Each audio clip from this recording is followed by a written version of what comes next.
Oh boy, am I glad I noticed that 30 seconds in. All you missed was me saying I cosplayed as the Death Star. It was funnier the first time he said it. Yeah, it was surprising the first time I said it. Now it's just... whatever, heard it. I'm old. My jokes are dated, damn.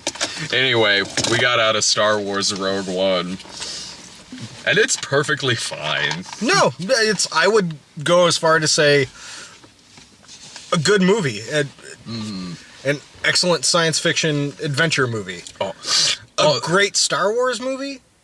It's no Empire. It's the best prequel.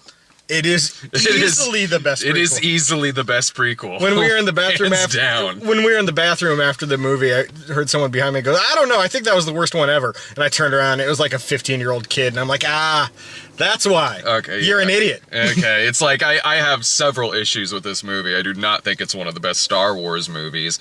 It's in the worst ever. It's in the top 5. I would say it's, yeah, exactly. I agree. I would even put it in the top 4, maybe. There's shit about Jedi that still pisses me off. I like Jedi way better than this. Granted, yes, I did grow up with Jedi, so there is that whole factor. There's that bias. Beyond that, even objectively, I like Jedi way better than this for some pretty heavy issues that I do have with this movie. But this movie is not flawless by any means. No. It's got some... To me, it had one serious, baffling, painful flaw that I could not get over. Well, before that, you want to get into the positives first? Okay, the positives, acting's great. Yeah, stellar supporting cast. And the 2 leads were fantastic. I thought one of them was. I'll get into that in my negatives. Okay. One of the leads was very good, and the other one I thought was fantastic. I thought Old Boy was pretty damn good. No, he was great. Yeah. Yeah, there are some fantastic supporting players in this movie, and that ass-kicking robot, the Imperial bot... Alan Tudyk, man! Is that who that was? That was Alan fucking Tudyk. God damn, he was good. And he did motion capture. Badass. Like, really funny. Like, super funny. Like, he gets most of the jokes in the movie. Like, he most of the humor in it comes from that character. But he simultaneously throws out one-liners like it's nothing. Like, it's... And they... more often than not, they land. And then, none of them seem terribly forced, which is something that you have a problem with a lot of times with a character that throws out one-liners. Yeah, none of them seem terribly forced to me. I mean, it's obvious they're putting them in there to kind of liven things up and have some humor to it, but he could say a joke and then right after that do something completely and utterly badass. Whether it would be like taking a stormtrooper and beating another stormtrooper with the stormtrooper in his hand. Yeah. Like, it was super cool. I also love how this looks like a 70s sci-fi movie. No. Aside from the CGI. Yeah. The hairstyle is totally 70s in this. No, they did a really good... Because, I mean... This movie takes place directly before A New Hope. Yeah. The whole plot line is basically, at the beginning of A New Hope, and Leia has the plans to the Death Star. This is getting the plans to the Death Star. That's what this whole movie is. And because of that, it's like a World War II movie. It's like an Inglourious Bastards. No, they were storming the beaches in Normandy and shit. Yeah, and that's super cool. That is, I do love that. For this movie, and it ties in. They tie it in really, really well, and this has a fantastic third act. Great action scenes, and just throwing in great shit like there's AT-ATs and all this other nerdy crap that I grew up with and loved, and like there were moments I was like, that's really cool. But then there are things where it's just like, fuck, why? Like, they found an actress to play Mon Mothma. Oh, yeah. Who looked... Holy shit. Exactly like, but so much like. But when you see frame 1 of that character, you know who that is. Exactly. I mean, from the trailer. You know who it is. Yeah. And it's obvious who it is. So my question is, why couldn't they do that with other fucking characters? With Peter Cushing? Oh my god. Okay. That's your fatal flaw of the movie? Or not fatal, but biggest flaw? It was distracting. Okay, so about a quarter of the way through the movie, you have this scene, and you see this character from the back, and you're catching you know, the outline of the body. Yeah. You see the hair, a little bit of bald spot. And You know who it is. yeah, it's like, oh, Yeah. fuck, that's Grand Moff. Yeah. And it's like, cool. I'm wondering, how are they going to play this? Peter Cushing's been dead a long Yeah. time. Yeah. Like, how are they going to play this? Like, are they going to have a look-alike? Is it going to be somebody in makeup? And it turns around, and the entire character is CGI. And it's great CGI. It is. But at the same time, the Uncanny Valley thing is there. So it looks like a fucking a really good video Yeah. game cutaway scene character yeah. interacting with real people. Uh-huh. And, CGI characters are great when they're not fucking human. No, yeah, totally. And that's the thing. And it's just like, okay, maybe if it's just a one-off, they wanted to show his face and deliver Right. a line, we'll let it go. But they kept fucking going back to it. He's in this quite a bit. Like 9 or 10 times they go Yeah. back to fucking Grand Moff Tarkin, and it's like, motherfucker, you could have done so much better. Like, if you had just got someone who looked a little bit like him, done some prosthetics and some makeups, Then, yeah. lit it fucking right, and just... It wouldn't be the first time that a Star Wars movie has used another actor to play a pre-existing character. They even do it in this very movie. Yeah, and that's the thing. It's like, I would have appreciated the effort Yeah. and been less distracted by any other option than a CGI rendering of Peter Cushing, whose mouth doesn't move. Quite right. Yeah, because it's not terrible, but it's not quite right. Well, here's the thing. It bothered you more than it did me, but here's why. Being in Chicago the last couple of days, there was a lot of people up there who had already seen this movie. Nothing was really spoiled for me about it. Which, to be fair, there's really not that much to spoil about this movie. No, but, there's not. There's some appearances of characters. That you're I'll like, get to that in a second. But but one of the common complaint that everyone was hearing from the word of mouth was how bad that looked and how like distracting the fake Peter Cushing was. So going into this, I was actually expecting a lot worse. Like Okay. I was expecting like he's gonna look just as real as Jar Jar Binks or like Jeff Bridges in Legacy. Like I was expecting like that level of Uncanny Valley, and what it was just slightly distracting. it was slightly distracting. But then I was expecting just enough to take me out of it to think Well, about it's how off it was. It was distracting to me in the sense because you're constantly looking for flaws. No, exactly. You know? So, yeah. Exactly. You're constantly looking for flaws in this effect. Now, by all means, it's not a terrible effect. No, kudos to the animators. They did a hell of a job. The rendering's really good. It looks like Peter fucking Cushing. It does, and because of that, if let's say for some reason I didn't know he was dead, or I just know. Let's just say for some reason I didn't know that was an effect. I don't know if I would have realized it watching it. I would have thought it's there's something off looking about it a little bit. Right. But I probably wouldn't have thought it wasn't an actor there on screen or whatever it is they did with it. However they did, but that's the thing to me is it was they tried their hardest and I'll give them credit for a good effort. Yeah. I really will. Absolutely. But at the same time, for me, if they had just like if you're gonna do that, make it quick. Like do that one line he was gonna give, and then there was no need to keep going back to him. It wasn't necessary to the plot of the movie. Now he looked okay. From here on out, we're going to be getting into spoilers. So if we've already gone into some spoilers, but like here definitely. So stop here if you're planning on seeing this. He looked better than Carrie Fisher did at the end of this movie. Okay, yeah. At the end, they open the door. There's this figure in a white hood, and you're like, it's Princess Leia. We know Hand who her it the is. fucking disc. You don't have to show her face. And I the whole time I was like, don't turn around. Don't do this again. And not only does she, but they end it on the worst shot in the movie, and they end it with one of the corniest pandering ass lines in the movie. For a third act that was great until that last 5 seconds. Holy shit, like this is right after we see Darth Vader doing some pretty fucking badass shit, which we haven't seen in a long goddamn time. Yeah. We see him doing badass shit, which was really cool for how much boy, did those prequels really neuter that fucking character horribly. It was nice seeing him doing something really scary and badass.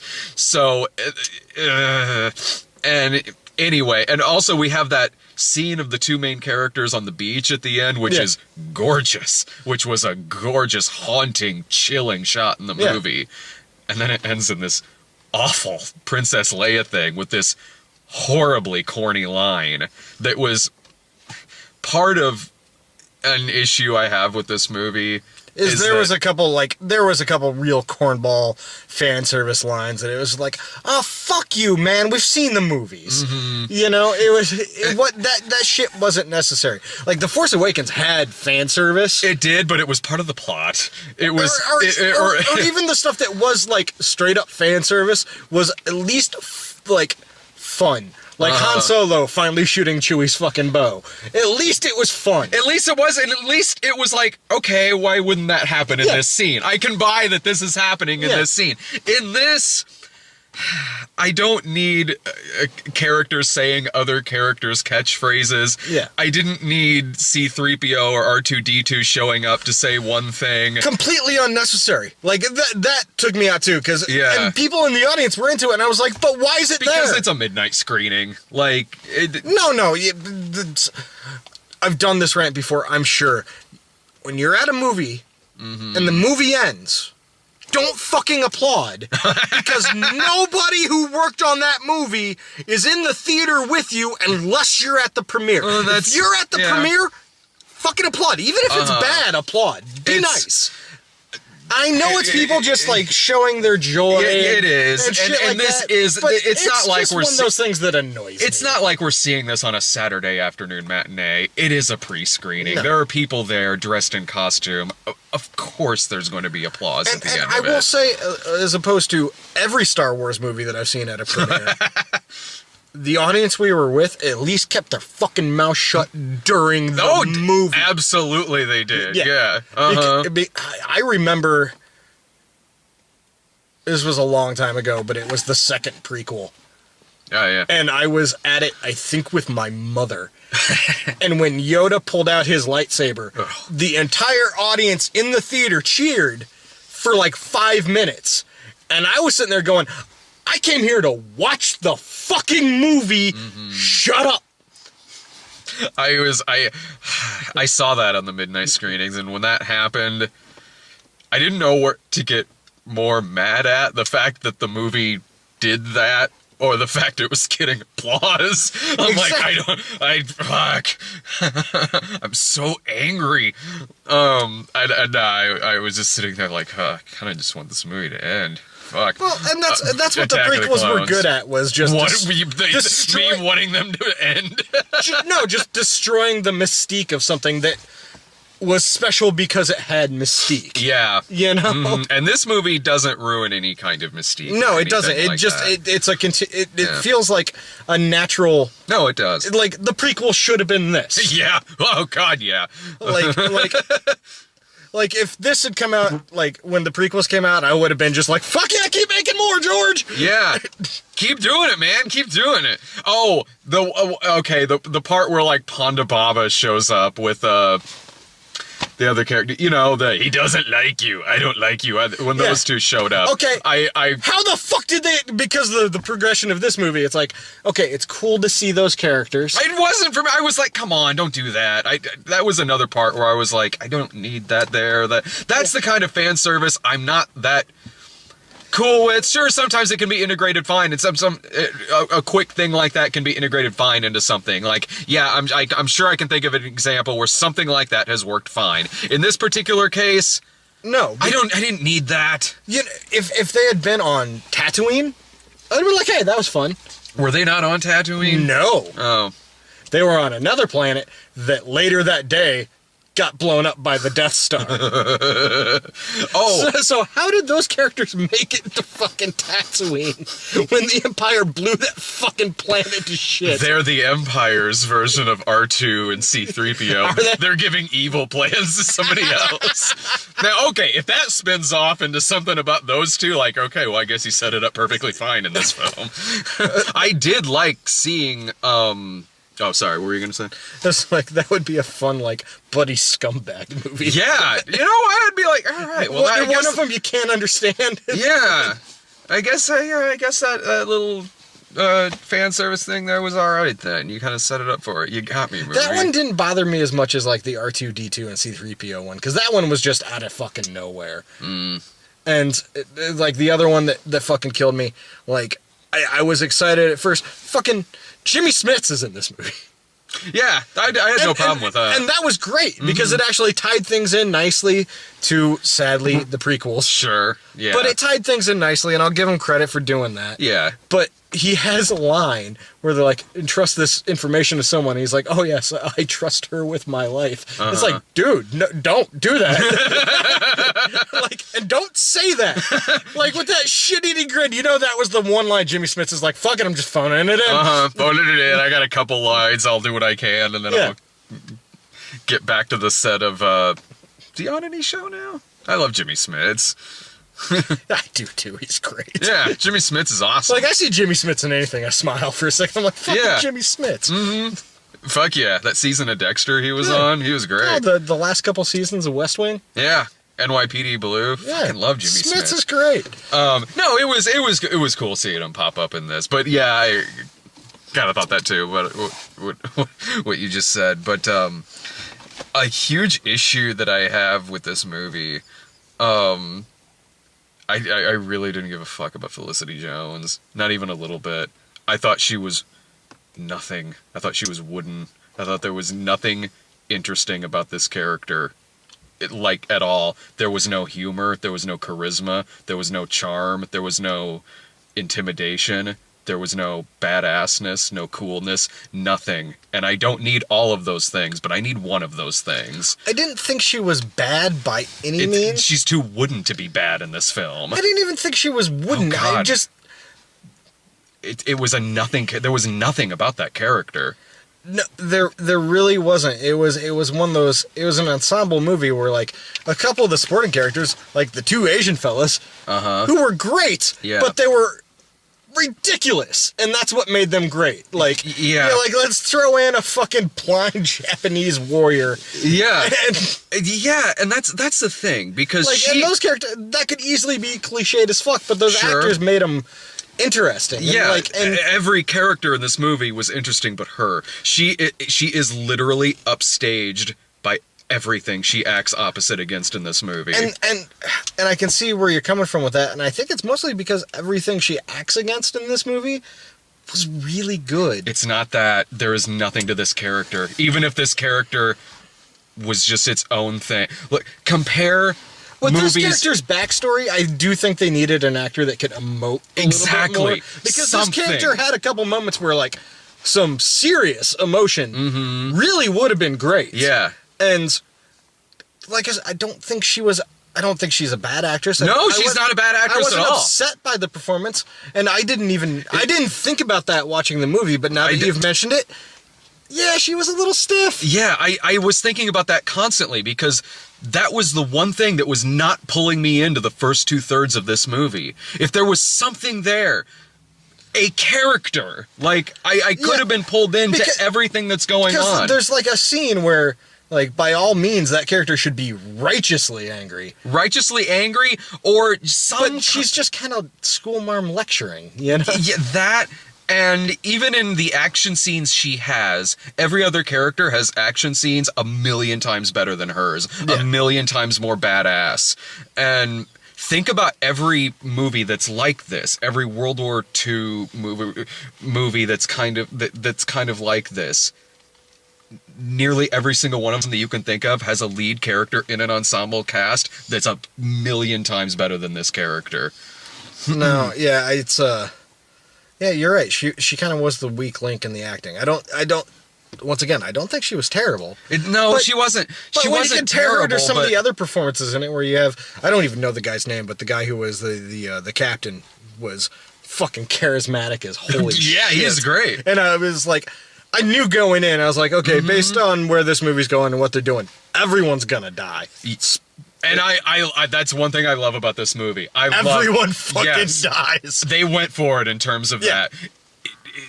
and the ending scene is with the two characters that are the last ones to go is so gorgeous, and so it is so emotional that in that moment, in that one moment, it's the only moment in the movie where I was legitimately sad to see these two people go.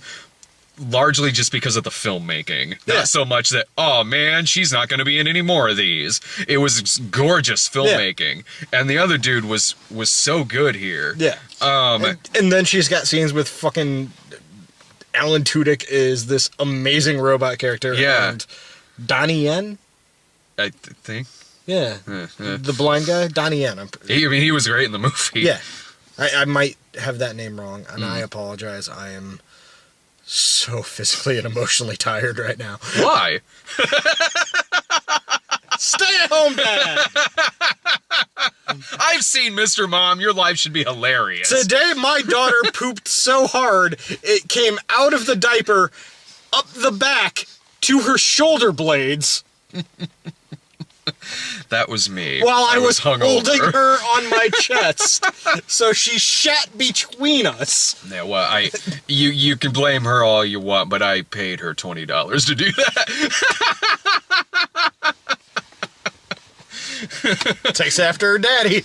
You know who should have been the main character in this? Guy Pearce's character from Lockout. Tie that into this. How amazing would this movie be? I love Lockout. I enjoy the hell out of Lockout. Escape from New York in space. Fucking space? Yeah, with Guy Pearce? Yeah. Amazing. Guy Pearce is one of those guys that's like every time he's in a movie, even if it's like the smallest fucking thing, I get excited because it's fucking Guy Pearce. Me too. Oh, I wish this had Guy Pearce in it. You know what? In the first 2/3 of this movie where I was kind of iffy about it, honestly, which, to tell you the truth, is about how I was in Gareth Edwards' last fucking movie. Oh, Godzilla. Yeah. Which I really liked that Godzilla movie, but my thing was just like, oh man, Cranston was such a better character than... Like, yeah. The people who cut the trailer thought so too. Again, Gareth Edwards' Godzilla, solid third act. Bullshit first 2 acts. I didn't think the first 2 acts of this movie were bullshit, but the last act is far and away better than the first. You know what I was thinking a lot during the first 2 acts of this film? I was sitting there quite a bit going like, this isn't bad. It's iffy, but I was thinking like, this feels like if you were to take the best scenes here in the first 2/3 of this movie, you could probably use them as cut scenes in a really kick-ass video game. Like, this would be a good... It's sort of like they didn't really make the game, they just kind of turned it into a movie. It kind of feels like we should be playing this like 20 years ago on the N64, and we should be playing as Dash Rendar.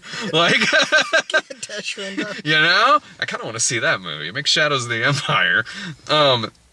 The first 2/3 kind of felt that way to me, and because of that, I thought that the first 2/3 were passable. Passable. I felt like they were building to something, and that was the thing. It was just kind of like, I think I went into this movie with the understanding of basically what the idea of the storyline is. They're getting the plans for the Death Star, and I was like, okay, so they're building up to something big. Mm-hmm. You know, I kind of figured that's what was gonna happen. You know, I'm glad it did. Yeah. Because we got a kick-ass climax here. Yeah. When those Star Destroyers crash into each other, oh yeah, there is some drop-dead gorgeous effects work in here. No, like the space battles in this were far and away, I think, honestly, the best space battles in any of the Star Wars movies. It's up there, man. Yeah. It's like way up the there. The dogfighting in this one's fantastic. And yeah, they did some stuff that you hadn't seen before. Yeah. No. Oh yeah, like seeing a planet get demolished from the point of view of people on that planet. Yeah. That was cool. That was gorgeous. Because of everything about this movie that I feel works, and when it works really fucking well. There was a large portion of this movie where I was sitting there like, you know, this is pretty good, but I would probably...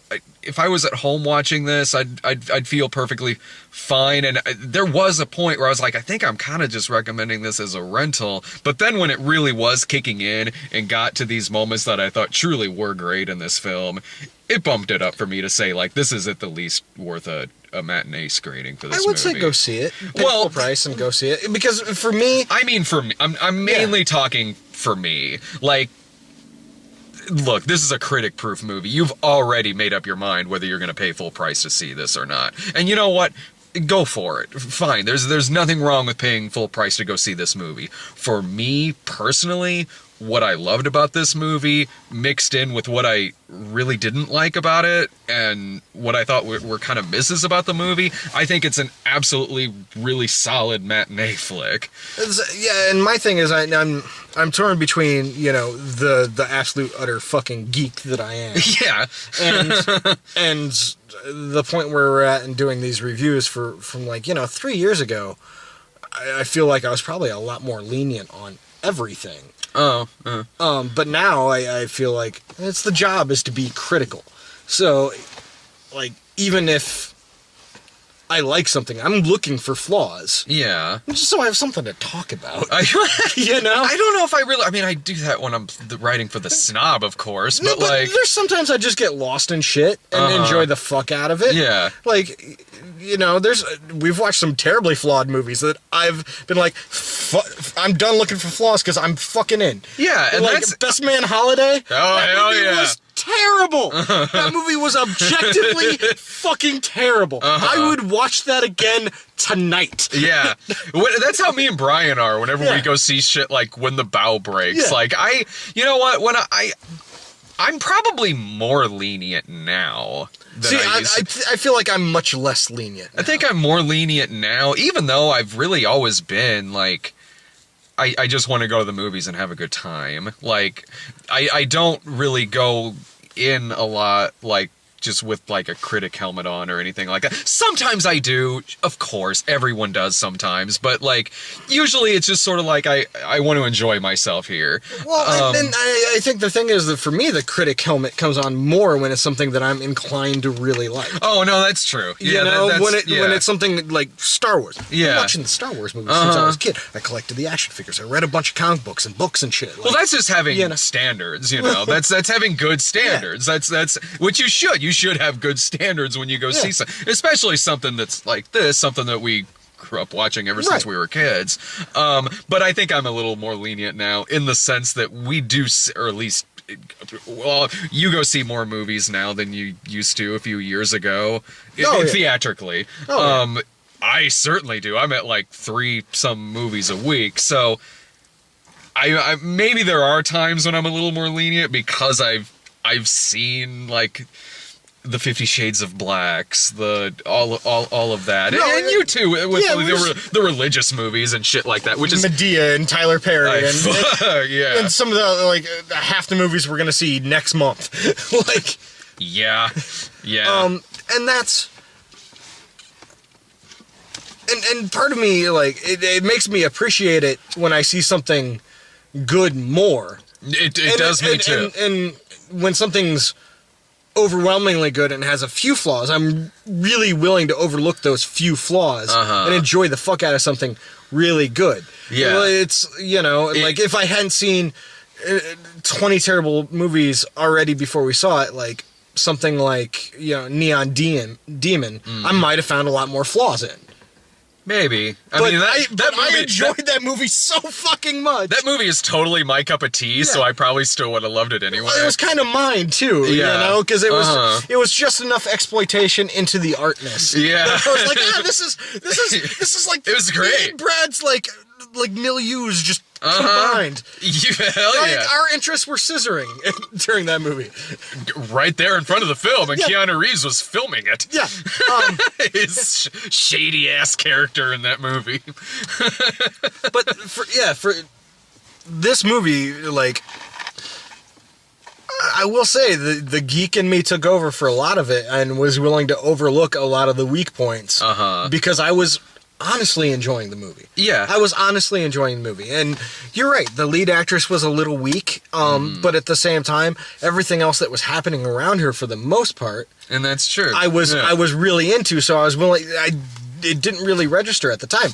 Now I think back on it, yeah, she was a little wooden, but everyone else was great. Everyone else was great, and for me, that made it stand out more that she was. See, for me, that was distracted from it. Yeah, You know, and I can see that. I can see why that would happen.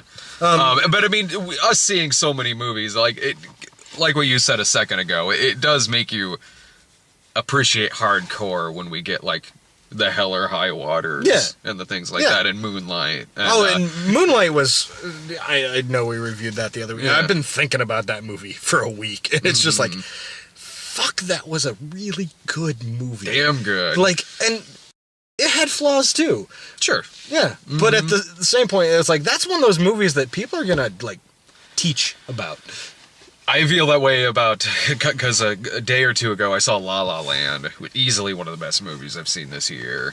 And yeah, it's good movies, mediocre movies, bad movies. It's great coming out to the theater every week. Well, and that's kind of the joy of December too. Yeah. Is for 12 months we go see every piece of shit that comes to town, and in December, oh, it's Oscar season. That's true. It's like That's ooh. very true. So coming up next is Collateral Beauty. No, I know. I agree. I agree with what you're saying. Like, it's Oscar season, Right? And it's everything. like even if I don't get to see it in the theaters, at least I know a lot of the movies that I want to see are coming Yeah, out. Silence is coming out before too long, I think. Silence, I've been looking forward to since. It's okay. One of my favorite movies of all time is The Mission. Oh, the De Niro. Yeah. That was hell yeah. Easily one of my favorite movies of all time, and it seems like Silence is going to be Scorsese's kind of version of The Mission. Yeah. But in Japan, and part of me just that concept alone is fucking amazing. It's gonna be great. It's gonna be 18 hours long, but it's gonna be great. I don't care. I don't care either. Like, I'm down. I'm so sold. I'm so sold on that. I hope it comes to town. I don't know when that's. Oh, dear. Sorry, guys, it got dark for a second. My wife is texting me, and I have to. Oh, we can wrap things up. You have any final thoughts about this?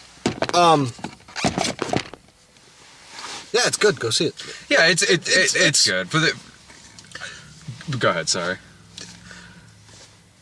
Nothing is ever going to be the original trilogy. No. Like, as a Star Wars nerd, nothing is ever going to be those three movies. But if you're expecting someone else to, like, take the reins and make these movies and try and make them good, honestly, I think the last two, I think Disney's found a good formula. Yeah. And I'll give them fucking so much credit for this. I know this is part of a franchise, but this is not a franchise in itself. Like, this movie had a definite fucking end. Yeah. There is no space for a sequel. And anymore, for a major blockbuster movie, that's fucking ballsy. That's and true. I give them so much credit. I do too. It's one of my favorite things about this movie. Yeah. It absolutely is. It's part of why I think the last act of this movie is so great. For all the problems that I have with this movie, it's good. It is. There's things about it you'll really love. There's things about it that'll annoy you, I'm sure. But, like, when it works, it really fucking works. So, I mean, overall, I recommend the movie. I mean, for me personally, I think it's more of a matinee. But I mean, you're already probably planning on paying full price to see this, and you'll be fine. Yeah, and you know, no matter what time you see it at, it is